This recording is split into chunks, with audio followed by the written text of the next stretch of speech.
Hello दोस्तों, मेरे channel पे आप सभी का स्वागत है। मैं IBPS PO clerk RRB PO clerk के लिए रीजनिंग का ये एक कोर्स स्टार्ट कर रहा हूँ। इसमें आज हम सीटिंग अरेंजमेंट से स्टार्ट कर रहे हैं। सबसे पहले हम बेसिक देख लेते हैं। तो दोस्तों, इस जैसा कि आप इस डायग्राम में देख सकते हैं, अगर किसी सर्कुलर टेबल पर एक बंदा बैठा है जिसका मुंह सर्कुलर टेबल के अंदर की ओर हो, तो उसकी राइट साइड इस तरफ होगी और लेफ़्ट साइड इस तरफ से होगी। वहीं अगर बैठने वाले व्यक्ति का मुंह टेबल से दूर हो तो उसकी राइट साइड इधर वाली होगी, लेफ़्ट साइड इधर वाली होगी। दोस्तों, अब हम ये एक सिंपल सा क्वेश्चन देखते हैं। इसको हम इंग्लिश में पढ़ते हैं। जैसे persons A to H are sitting around a circular table but not necessarily in the same order and are facing away from the center। तो दोस्तों, इतना पढ़ते ही आपको बेसिक डायग्राम बना लेना चाहिए अपनी।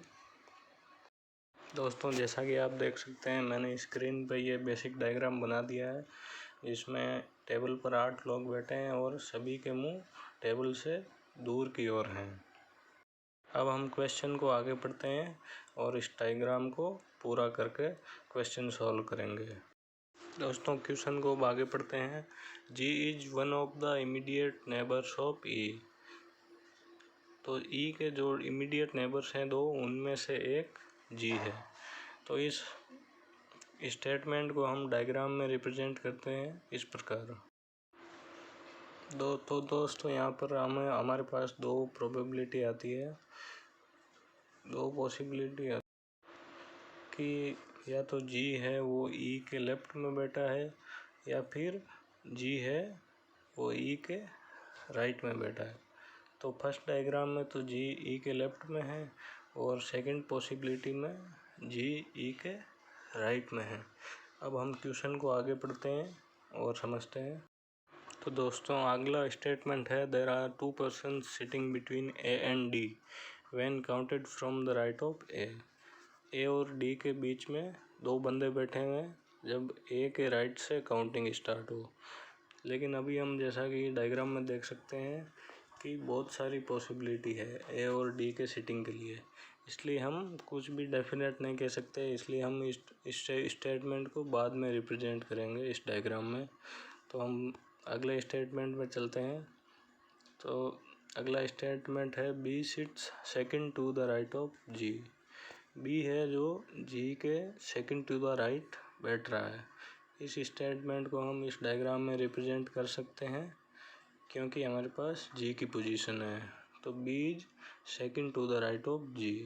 तो G के राइट में सेकंड, तो इस डायग्राम में B यहाँ पर आएगा।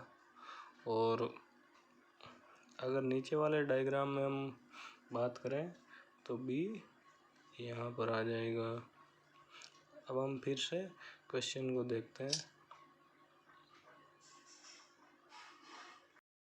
तो दोस्तों, नेक्स्ट स्टेटमेंट है, F is an immediate neighbour of D। F और D एक साथ में ही बैठते हैं।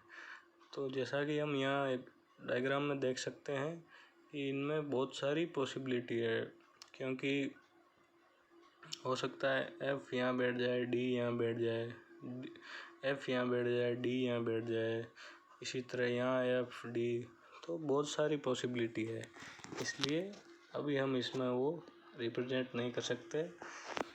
और अगर नेक्स्ट नीचे वाले डायग्राम में भी देखें तो F यहाँ बैठ सकता है, D यहाँ बैठ सकता है, D यहाँ, F यहाँ, D यहाँ, F यहाँ।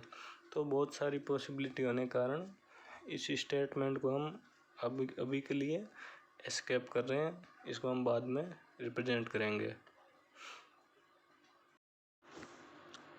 दोस्तों, अगला स्टेटमेंट है, seat sits exactly opposite to the F और C एक दूसरे के ऑपोजिट में बैठते हैं।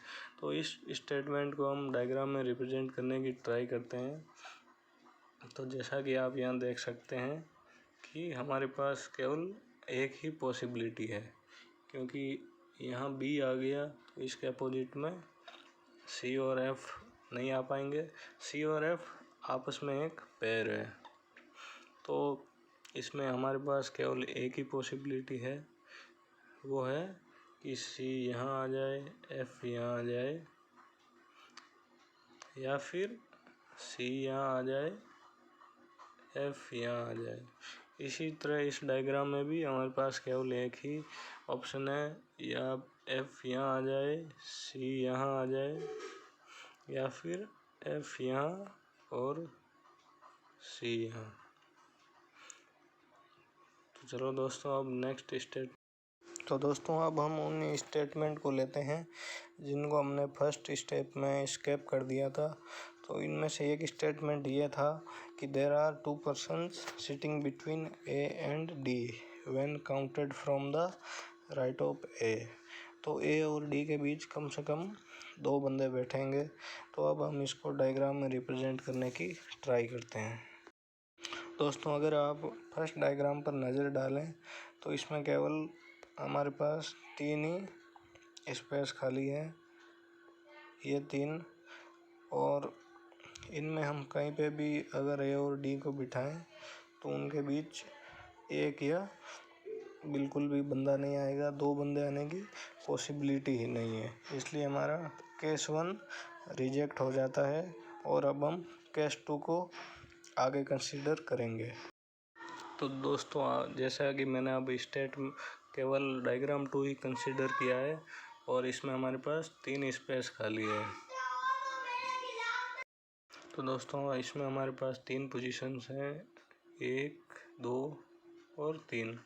लेकिन इन 2 पोजीशन में अगर हम कहीं पे भी ए और डी को रखें तो उनमें एक भी पर्सन का गैप नहीं आएगा। इसलिए हमारे पास केवल एक ही पॉसिबिलिटी है कि डी यहाँ पर आए और ए यहाँ पर आए, ताकि ए के राइट से डी तक गिनने पर 2 पर्सन्स का गैप हो जाए। तो इसमें हमारे पास केवल यही एक पॉसिबिलिटी बची हुई है। दोस्तों अगला स्टेटमेंट जो हमने फर्स्ट स्टेप में एस्केप कर दिया वो है कि F is an immediate neighbour of D. इस स्टेटमेंट को हमने फर्स्ट स्टेप में काउंट नहीं किया क्योंकि हमारे पास कोई सॉलिड इन्फॉर्मेशन नहीं थी, लेकिन अब हम इसको काउंट और डायग्राम में रिप्रेजेंट करेंगे। तो जैसा कि आप देख सकते हैं कि हमारे पास डी यहाँ पर है, तो डी यहाँ पर है, तो यहाँ पर केवल सी ही हो सकता है। इसलिए यहाँ पर एफ नहीं आएगा और यहाँ से सी नहीं आएगा।